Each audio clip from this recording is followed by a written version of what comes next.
What's up, guys? Welcome back to the YouTube channel. I'm over here at the shop, B&K Performance. It's day like number 5 or 6 now. We're still working on this thing. The long block is together. The motor is mostly complete. We are trying to get it installed in the car today. That's the game plan. Let me show you what we got to do first, and then hopefully we'll set it in the car tonight. Randy's on the way, so it's a 2-man job. Usually makes it go a lot smoother if you got a couple people doing it. So hopefully we can get this thing pushed down in the car and hopefully fire in the hole maybe tomorrow. Definitely not tonight, but we'll see how far we can get. All right, guys, comment, like, and subscribe. Go to turbojohnracing.com. Grab yourself some merchandise. Thanks, guys. All right, guys. So like always, I usually miss this stuff. So going to prime the oil system on the engine stand. And so I just loop these two together with a number 10 line. And I hit the drill. This is a homemade primer that we made. We made that thing a long time ago. It was an old distributor I had. I never really thought about it. And Brian and Keith showed me how to make it. So we turned that into one. And I just hit that drill and I was turning it over. It's got like 3 quarts of oil in it. And yeah, look at this oil leak. I forgot to put the oil pressure sensor in. And that thing was like a doggone geyser. It was like, whoosh, I bet it shot a foot up in the air. So we're going to prime this thing real fast. It looks like we definitely got oil coming through the system. As I'm going to clean all that off, make sure it's not leaking back here anywhere, because now I won't be able to tell it. So let's see what we can get happening through here.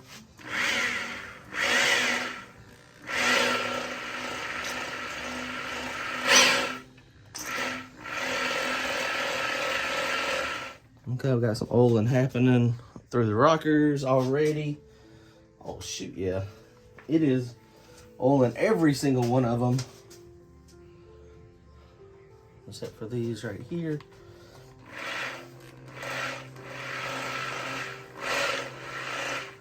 Sometimes it kind of depends on where it's at. These are the only two not getting any oil at the moment. Oil, oil, oil.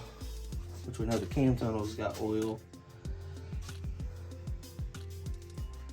Let's spin the motor over just a little bit. That means our main should have oil.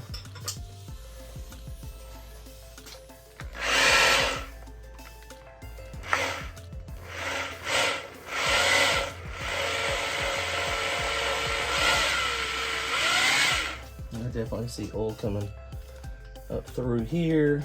Now it's going through there. I see it coming out this one. And there's a hole right here in the, let's put some pressure on it.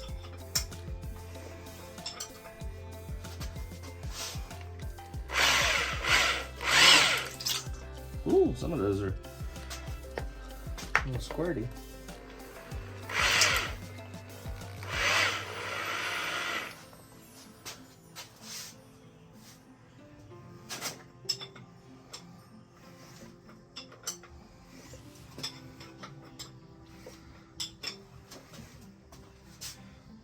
Running back the oil drain backs, so that's good.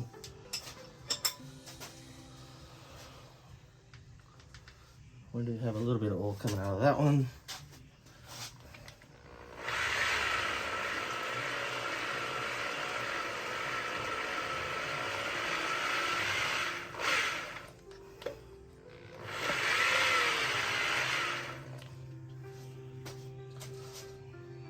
Alright, we got oil coming out of this one now as well.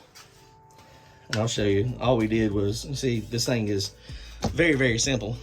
Factory distributor, we ground this down a little bit and took the gear off of it, essentially. Is all you do. Alright, cool. Alright, guys, looking like a motor now. Randy came to help us. What's up, Randy? What's up, man? So we got the intake on this thing, and it's amazing how it looks more like an engine with the intake on it. So now we're gonna go grab the valve covers real fast, slap the valve covers on it real quick, and then once we get the valve covers on it, then we'll roll it out of the engine room, put the headers on it, and then try to get this thing installed. All right, guys, Brian helped me push this thing in a little bit earlier, so luckily he's got a golf cart back there, and it makes life a lot easier. One thing I am gonna have to do tomorrow, I completely forgot to get a new oil filter, so I gotta pull the oil filter off of it and clean all the lines out real good. And since we've already primed it tonight, we'll get this thing dropped in here, put it in the hole, and then once we get it in the car, put the motor plate on it, and then we'll slide it in. That'll probably all we get done tonight. And then tomorrow night, I'll do all the wiring, get everything done, crawl up under there, jack it up, put the torque converter bolts in it, and maybe fire it up tomorrow. That is the game plan. This thing is, man, it's crazy looking. These shocks, these long travel shocks are just insane. These TRS front struts are, I called them a shock, but that's okay. They're a strut. But this thing is looking phenomenal. It's going to be okay, I think. Hopefully we don't have any issues with the engine.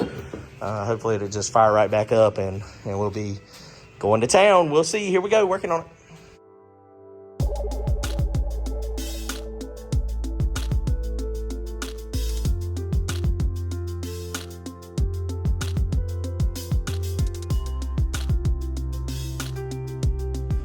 All right, guys, well, just like that, we got the headers on it. Randy, that was much easier putting the headers on. Sitting on, he said he got the easy side, but they were both kind of easy, honestly. It wasn't too bad. My buddy Norman that was over here last time, he was telling me I was crazy trying to get the headers out in the engine bay, and he's right. It's much easier to do it like this. Now, we did use the high temp, high torque silicone. I also flattened those flanges out a little bit more, so hopefully this thing stays sealed. They were all leaking last time, but that stuff was on there. We didn't take the headers off of it for over a year and a half. So maybe every 6 months or so, we might need to be taking the headers off of it and resealing them. I mean, I don't use a gasket on them. I mean, I guess I could put a gasket on it. I guess I could get one of those aluminum or copper exhaust gaskets to see if that held up a little bit better. But all right, so we're gonna put the engine stand over here, grab it. Randy's fixing to pick up that block and press it over his head. So this is the Iron Eagle block. This thing is heavy. So I don't know what we're going to do with that thing yet. We were just talking about it. We may potentially put that rotating assembly in this block and put it back in the other car. Make this motor 406 or 408 cubic inches. I don't know yet though. So we got some decisions to make.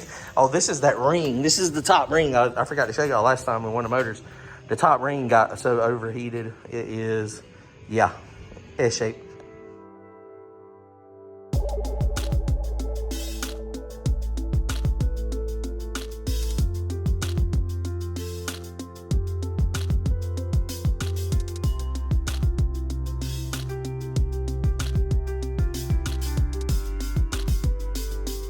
Boy, oh boy, I don't know if y'all noticed, motor went in. I did not check the torque converter to see if it was still in the transmission where we pushed it back and forth.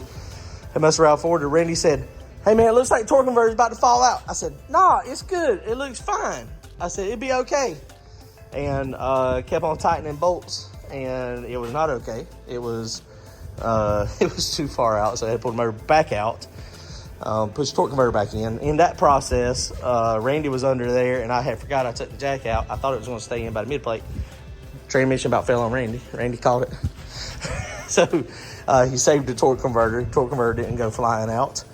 So, but it is in there now. So it is bolted up. I do not have torque converter bolts in it yet, but that's fine.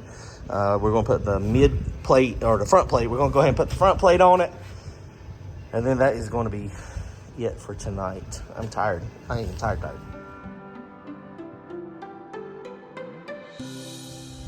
All right, guys. Well, we got this thing installed. It took a little longer than anticipated.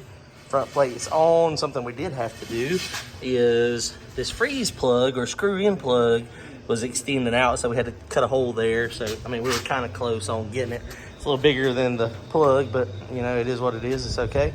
So over here on this side is where this fuel pump will mount. It'll mount down here, and we'll be good to go. So it's looking more and more like a car. So things to do tomorrow. Might be able to crank this thing up tomorrow. Mount the fuel pump. We've already primed the oil system, so I got to clean all the oil lines, replace the oil filter. We got to put the distributor in it. That's also the cam sync. So I think I've got it in the right location. I've already rolled the motor back where it needs to go. It's 195 degrees-ish before top dead center. So that thing ought to be pretty easy. So drop that in there, do all the wiring, and try to crank this thing up. Hopefully tomorrow night, that'll be the deal. What I am going to do is, for the time being, I'm going to run the water system the way I had it. So I'm going to just plug it off here on the front of these two, run the water in through the back, and then it'll go through the heads. It'll also go into the block for some circulation.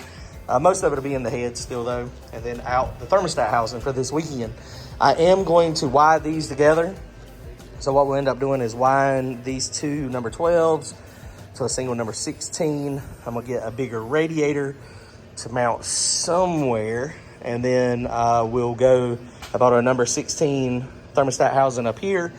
So we'll come out of the block into the pump, through the radiator, and then back into the top is the way that thing's going to circulate. And then that way the water will flow through the heads first, and then down through the block, and then out the front of the block. Will be the way that works out. It'll be kind of like the factory style setup.